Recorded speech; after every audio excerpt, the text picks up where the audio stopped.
우리를 돌아본다 여섯 번째, 믿음은 들음에서 들음은 말씀에서 라는 제목으로 주의 말씀 함께 나눠보고자 합니다. 다시 책으로 라고 하는 책이 있는데요, 메리언 울프 교수가 쓴 책인데 이 책에서 이런 얘기를 합니다. 책을 안 읽기 시작하다가 종국에서는 읽고 싶어도 못 읽는 단계가 된다. 최근 이런 현상이 실제로 우리 가운데 나타나고 있지요. 디지털 난독증이라고 얘기합니다. 스마트폰, 태블릿, 그리고 컴퓨터를 너무나 자주 보고 그 가운데 글을 읽게 되면서 오히려 난독증이 생긴다라는 것입니다. 정의는 이렇게 내려집니다. 글자를 몰라서 글을 못 읽는 것이 아니라 영상으로 전달되는 시각과 청각적 정보 전달에 익숙해져 문자로 전달되는 정보에 취약해진 사람들의 증상, 증세를 디지털 난독증이라고 얘기합니다. 특별히 요즘 SNS를 많이 하죠. SNS, 또 스마트폰, 태블릿, 그 안에서 자꾸 글을 읽고 그 안에는 영상들만 주로 보면서 우리가 글을 읽는 것에 대한 굉장히 어려움을 겪게 된다라는 것입니다. 신문도 전에는 몇 면에 무슨 제목이 있었고 신문이 어떻게 되어 있고 어느 기사가 어디에 배치되어 있는지 이런 것들이 중요했지만 이제 그런 것이 중요하지 않은 시대가 됐습니다. 종이신문 잘 안 보고요, 인터넷 포털 사이트에 있는 그 신문, 인터넷 신문을 주로 보게 되죠. 성경도 오늘 앞에서 말씀을 읽을 때 몇 분은 태블릿 또 스마트폰으로 성경을 읽으신 분들도 계셨습니다. 성경조차 저희들은 스마트폰, 태블릿으로 보는 시대가 되었습니다. 어떤 물건을 사서 그것에 대한 설명서도 분명히 설명서가 종이로 되어 있지만 그것을 보지 않고 유튜버들이 그 물건을 사용하거나 또는 조립하거나 조작하는 방법을 영상으로 만든 것을 보면서 그 물건을 사용하는 사람들이 더욱더 늘어나고 있습니다. 그렇게 되면서 점점 글을 읽는 디지털 난독증이 생기게 되더라는 것이죠. 여러분은 어떠십니까? 디지털 난독증, 자가진단에 몇 가지 질문이 있습니다. 한번 들어보십시오. 읽을 때 단어나 줄을 뛰어넘는다. 두 번째, 읽을 줄을 다시 되풀이해서 읽는다. 세 번째, 읽던 위치를 자주 잃어버린다. 네 번째, 읽을 때 주의가 쉽게 흐트러진다. 다섯 번째, 읽는 도중 자주 쉬어야 한다. 여섯 번째, 읽는 시간이 길어질수록 힘이 든다. 일곱 번째, 읽을 때 두통이 생긴다. 이거 읽을 때 저도 계속 손 집어가면서 읽었습니다. 제가 이걸 쭉 읽어줬더니 제 아이들이 저한테 이렇게 얘기합니다. 그래, 어쩐지 내가 책을 읽었더니 계속 머리가 아픈 두통이 생기는 게 난독증 때문이구나. 병이 있어서 그러네, 아빠. 저한테 그렇게 얘기합니다. 제가 어이가 없더라고요. 여러분, 이 7가지 질문 중에 절반이 넘어가면 디지털 난독증이 있는 것이다라고 얘기합니다. 여러분 어떠십니까? 그런데 여러분, 이것은 단순히 새로운 시대의 새로운 일상의 모습이라 저희들이 받아들일 수 있겠지만 우리 신앙 가운데 이러한 난독증이 있다고 생각하면 신앙 안에서는 매우 심각한 문제를 우리에게 주고 있다라고 할 수 있습니다. 왜냐하면 기독교의 신앙은 바로 이 말씀을 읽고 말씀을 해석하고 말씀을 풀이하는 신앙으로 지켜내야 하기 때문입니다. 하나님의 존재를 깨닫고 하나님께 가까이 가고자 말씀 가운데 깨달음을 얻어야 하는데 난독증이 있다면 영적으로 큰 문제가 우리 가운데 생길 수밖에 없죠. 그것은 단순히 언어 습관에 대한 난독증이 아니라 우리 신앙인들 안에는 영적인 난독증이 생기는 것입니다. 여러분, 우리 기독교의 신앙은요, 믿음으로 의롭게 된다는 것에서 신앙이 출발합니다. 이번 여름 로마서 강해 설교 시리즈를 통해 신앙은 인간의 공로와 수고, 인간이 열심히 노력하는 어떤 착한 일과 선행, 인간 안에 있는 윤리와 도덕을 지키는 것, 그리고 율법을 가지고 우리가 신앙과 믿음을 지키는 것이 아니라고 말씀드리고 있지요. 그러나 역사 속에 있는 유대인들, 로마 제국의 이교도들, 더불어 온 인류의 역사 속에 있는 모든 사람들은 내가 수고하고 내가 선행과 착한 일을 하며 내 도덕과 내 윤리 그리고 그 율법으로 끝내는 내가 신과 같은 존재가 될 것이다, 내가 하나님이 될 것이다 라고 생각하는 종교심에 빠져 살아가고 있더라는 것입니다. 그러나 그러한 시대 속에 바울은 진정한 신앙이란 무엇인가 라는 것을 말씀을 통해 우리에게 깨우쳐주고 있습니다.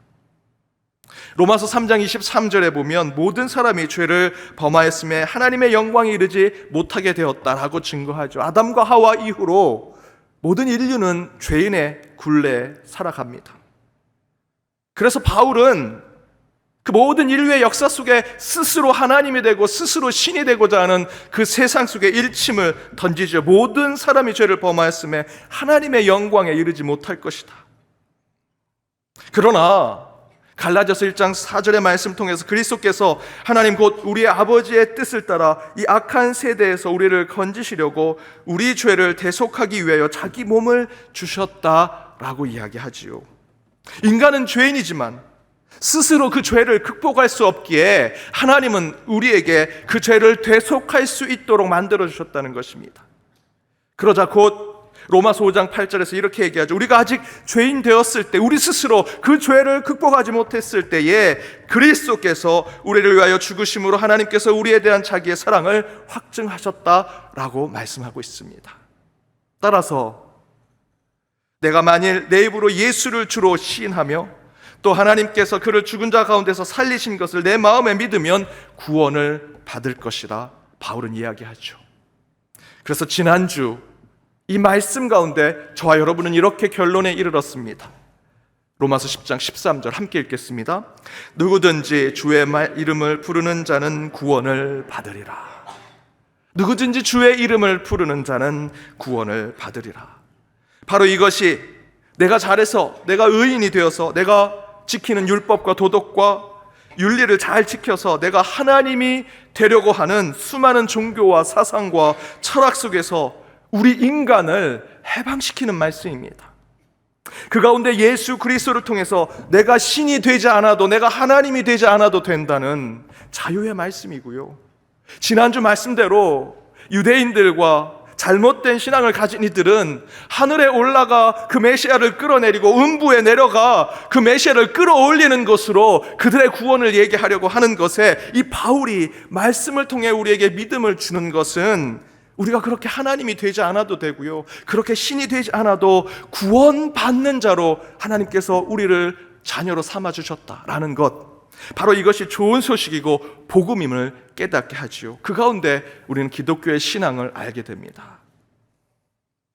따라서 우리 신앙에서의 은혜는요, 마땅히 지옥에 갈 저와 여러분이 오직 예수로 인해 구원받는 것, 그것이 은혜지요. 돌을 잘 닦아서 우리 인간이 부처가 되는 것 아닙니다. 철학자 니체가 인간이 초인이 된다라고 얘기하죠.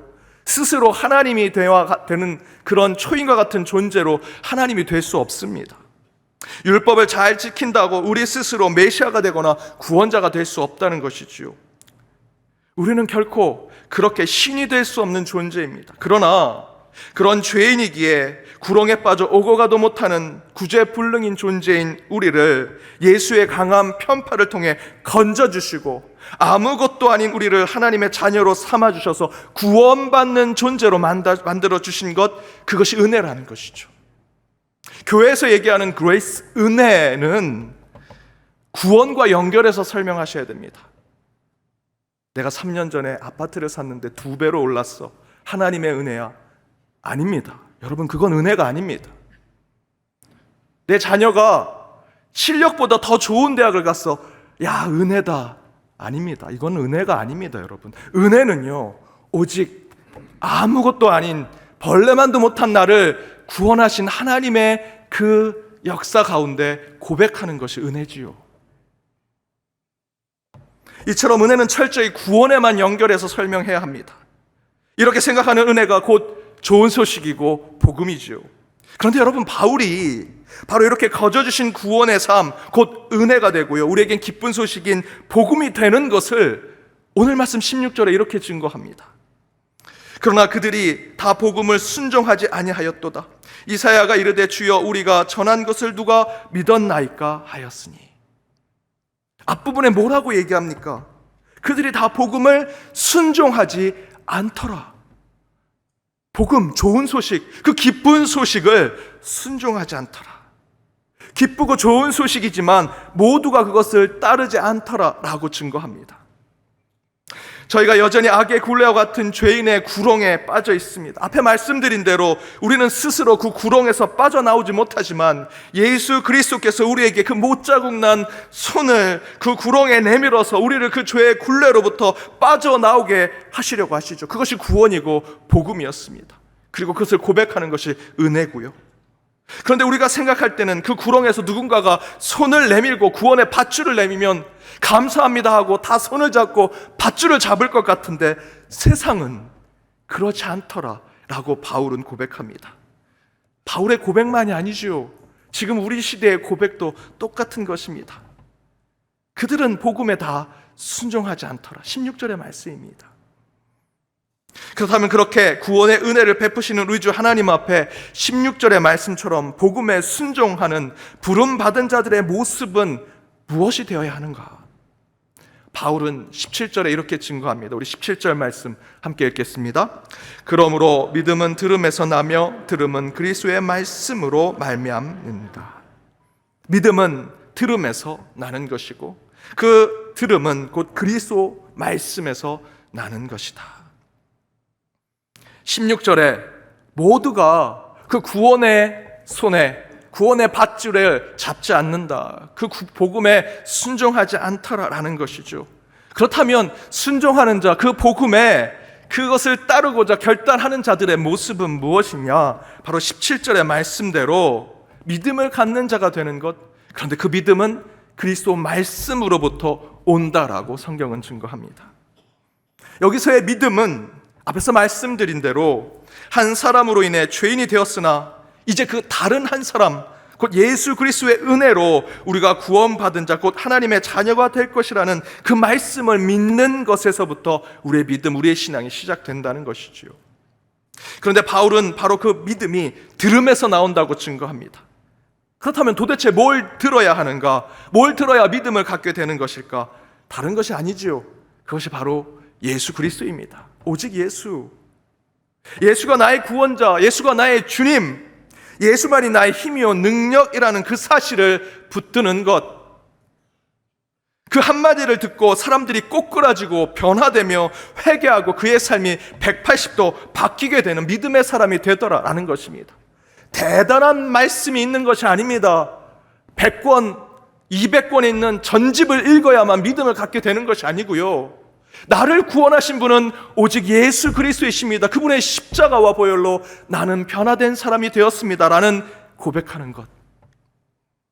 요한복음 1장 1절에 태초에 말씀이 계셨다라고 하지요. 여기서의 말씀은 곧 예수 그리스도를 이야기합니다. 바로 이 말씀이신 예수를 듣고 그 예수를 깨닫고 그 예수를 느끼고 경험할 때 우리에게 믿음이 주어지게 된다라는 것입니다. 대단한 철학과 논리로 설명될 수 있는 방법으로 회심하고 개종하면 더 극적이고 드라마틱하고 더 전도가 잘 될 것이라 생각되죠. 우리 교회 안에 유명한 사람이 정말 극적인 방법으로 회심을 하고 개종을 했다. 그 사람을 계속 홍보하면 전도가 많이 되고 부흥될 것 같지만 교회 역사를 보면 그렇지 않습니다.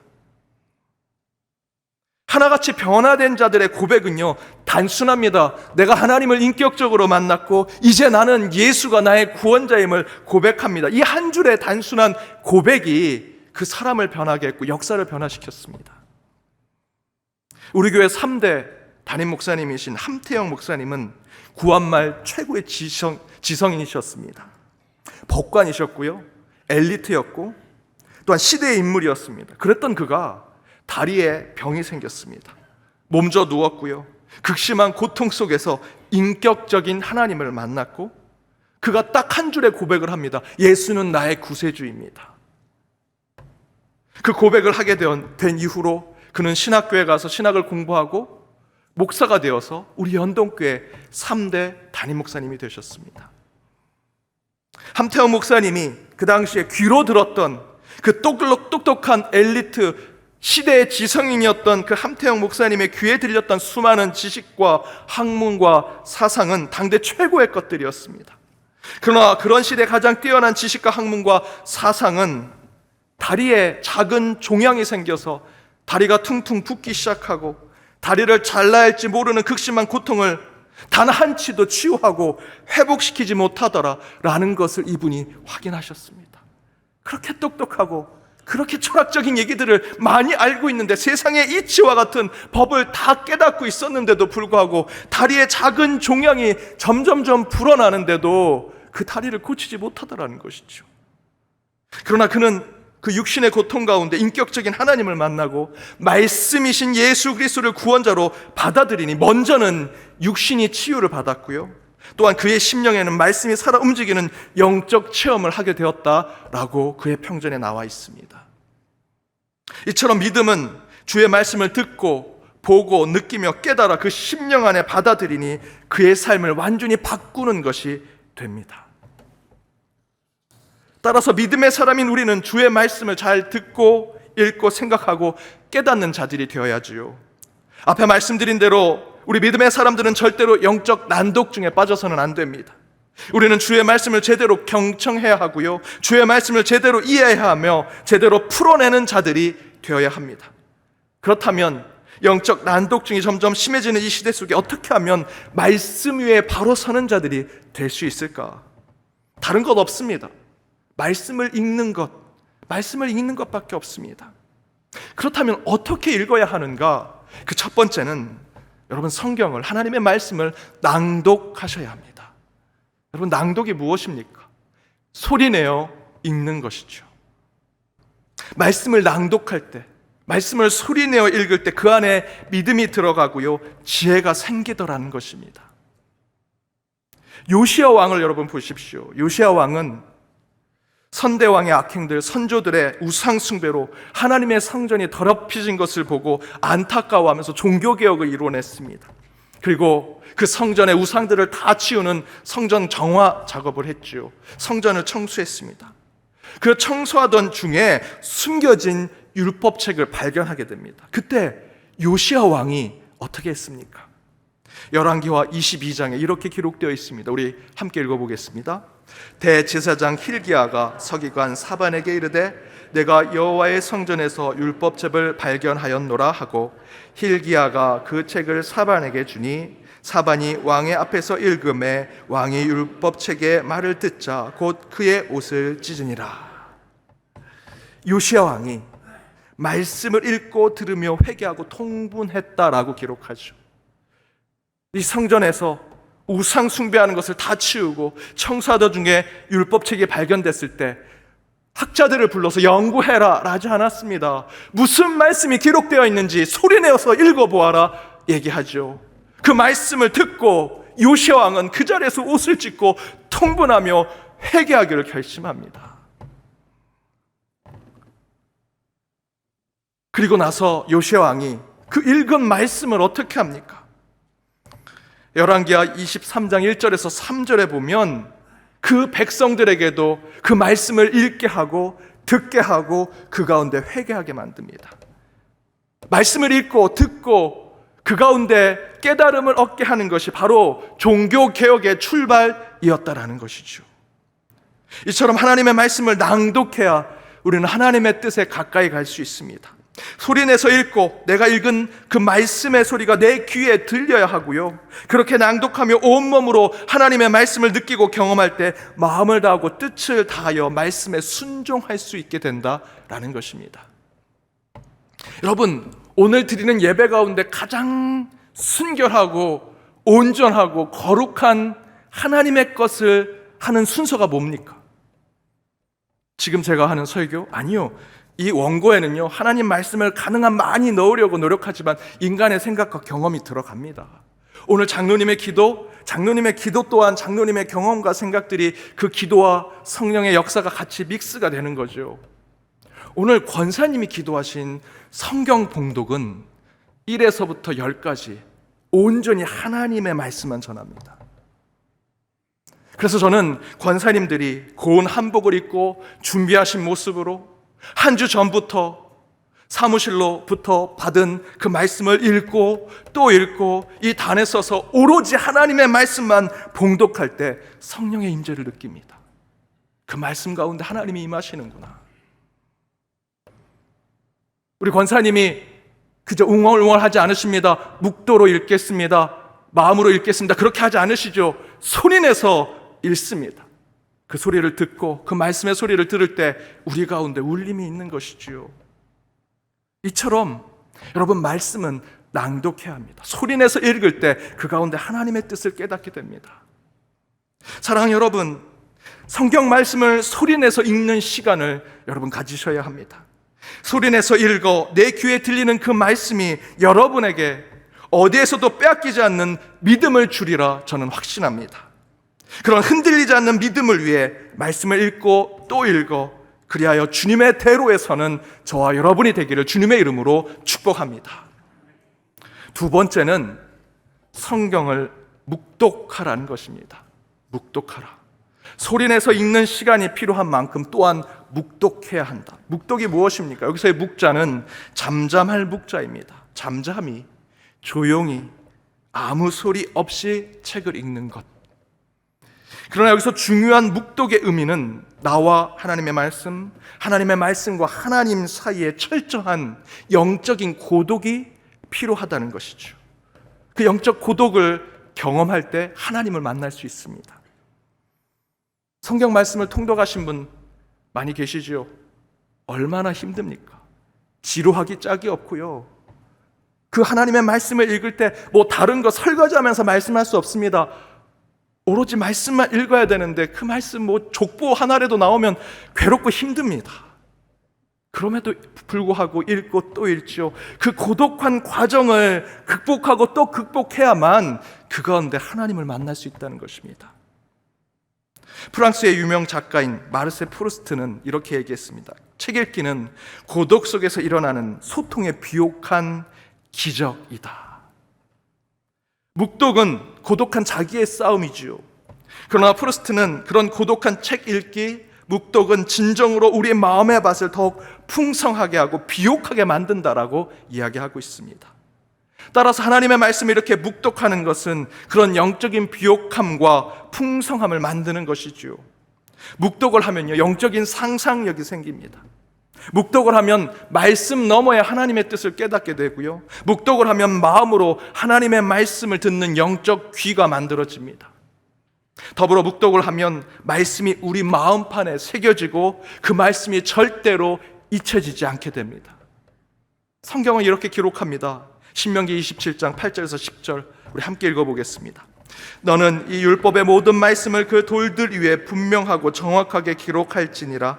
모세와 레위 제사장들이 온 이스라엘에게 말하여 이르되 이스라엘아 잠잠하여 들으라. 오늘 내가 내 하나님 여호와의 백성이 되었으니 그런즉 내 하나님의 여호와의 말씀을 청종하여 내가 오늘 내게 명령하는 그 명령과 규례를 행할지니라. 잠잠히 들으라. 조용히 마음으로 주의 말씀을 경청하고 읽고 새겨라. 그러면 그 말씀이 그 돌들 위에 분명하고 정확하게 새겨질 것이라 성경은 기록하고 있습니다. 이처럼 묵독은 잠잠히 주의 말씀을 읽는 것은 분명하고 정확하게 저와 여러분의 영혼에 새겨지는 말씀이 될 것이라는 것입니다. 사랑하는 여러분, 말씀을 묵독하시기 바랍니다.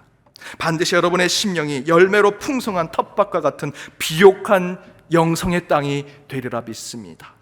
또한 말씀을 묵독하여 하나님이 주신 말씀을 여러분의 마음판에 새기고 또 새기십시오. 그리고 절대로 그 말씀을 잊지 마십시오.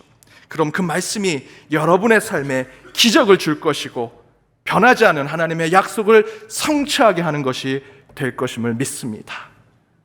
믿음은 들음에서 납니다. 그 들음은 그리스도 말씀에서 나지요. 그런 그리스도의 말씀을 오직 믿음의 한 줄을 지켜내시는 저와 여러분이 되기를 주님의 이름으로 축복합니다.